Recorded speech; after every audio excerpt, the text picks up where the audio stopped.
जय। गुरुर्ब्रह्मा गुरुर्विष्णु गुरुर्देवो महेश्वरा गुरुर्साक्षात् परब्रह्म तस्मै श्री गुरुवे नमः। जकरा बोलो श्री सद्गुरुदेव महाराज की, बोलो सच्चिदानंद भगवान की। उपस्थित ज्ञान के दाता गुरु महाराज जी, उपस्थित भाइयों, उपस्थित भक्तमती माताएं व बहनें, बड़े की बात है हर पूर्णमासी की भांति हम और आप एकांतरित हुए हैं।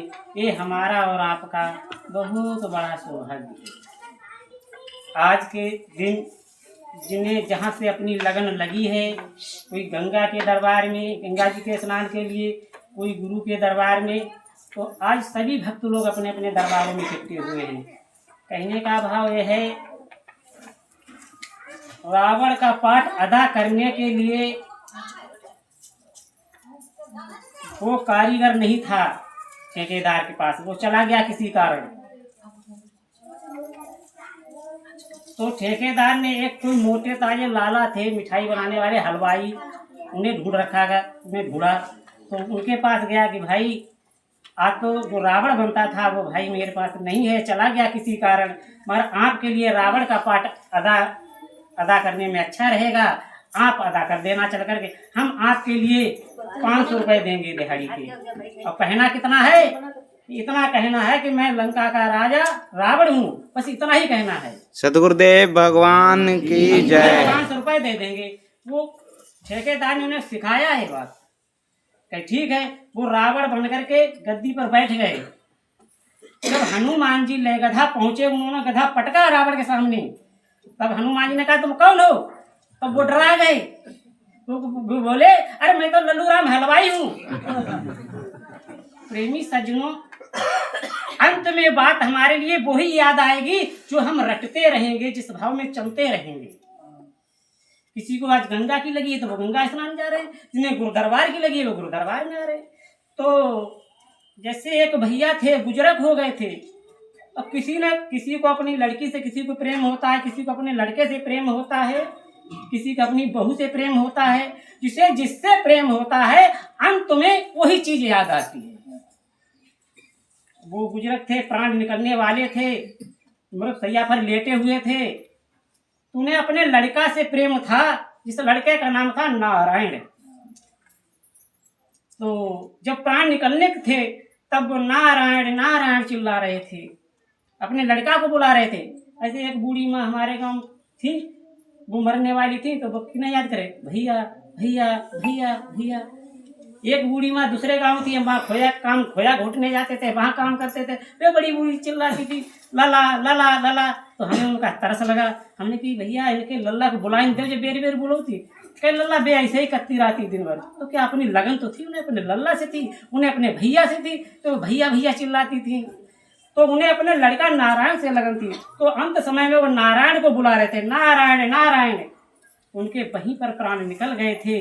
तो उन्हें नारायण हरि का नाम याद आ गया था। हरि का नाम जपते जपते ही उन्होंने अपने प्राण छोड़ दिए। तो अपने वो धाम पहुंच गए, स्वर्ग पहुंच गए। जब स्वर्ग इंसान पहुंच जाता है, स्वर्ग भोगने अच्छे कर्म करने के बाद स्वर्ग जब पहुंच जाता है, तो उसे अंतिम में स्वर्ग जब भोग करके आता है तो फिर उसे मानस जन्म मिलता है। मगर 84 लाख योनियों से उसका उद्धार नहीं हो पाता है। उद्धार कौन करने वाले हैं? उद्धार करने वाले समय के सदगुरु ठेकेदार होते हैं। जब शरण में जाएंगे तब हम 84 लाख योनियों से उद्धार हो पाएंगे। अच्छे कर्म करने से स्वर्ग मिलता है। तो प्रेमी सज्जनों, श्री सद्गुरुदेव महाराज की जय। जिसकी लगन होती है अच्छी, जिसकी प्रेम अच्छा होता है, वो बुरा भी कर्म करे तब भी उसका अच्छा होता है। क्यों? कृष्ण जब विदुरानी नहा रही थी तो कृष्ण भगवान उसी वक्त चले गए। विदुर जी घर पर नहीं थे। तब विदुरानी इतना बड़ा प्रेम था कि वो केले के छिलका कृष्ण भगवान को खवाने लगी और गूदा नीचे डालने लगी थी। क्यों? प्रेम उन्हें याद ही नहीं था। तब तक विदुर जी आ गए। विदुर जी ने कहा अरे तुम तो कृष्ण वहां केला छिलका खिला रही हो, केला नीचे डाल रही हो। अच्छा, फिर कपड़े तो पहन लो। कि कितना बड़ा प्रेम था, पर उनका कोई गलत थोड़ी था। उनकी सच्ची लगन परमात्मा से लगी थी, सच्ची लगन कृष्ण भगवान से लगी थी। उन्हें कुछ दिखाता ही नहीं था, वो ही दिखाते थे। जैसे एक मुल्ला जी थे, वो अपने ध्यान में थे, और एक ऐसी जो किसी को अपनी अपनी लगन होती है, एक वैश्या निकल गई थी, उनको कुछ ठोकर लग गई थी वैश्या की क्या। तब वो प्रेमी थी, उन्हें प्रेम में कुछ दिखाता ही नहीं था। तब मुल्ला जी के पैर लग गया था, तो मुल्ला जी ने उसे फटकारा, अरे तुझे दिख नहीं रहा है। तब उसने प्रेमिका ने कहा था कि अरे मैं तो किस प्रेम में इतनी अंधी हूँ, मुझे दिखता ही नहीं, और तुम क्या भजन करते हो जो तुम हमारी तरफ देख रहे हो। ऐसी ही लगन होनी चाहिए कि पागल जैसे हो जाते हैं। ऐसे ही गुरु महाराज जी जो हमारे कार्य करते हैं, तो हमें कुछ बुरा सा लगता है, पर गुरु महाराज जी अच्छा ही करते हैं। अरे हम गुरु जी की सेवा में जा रहे हैं, आज हम पर ऐसा संकट आ गया नहीं।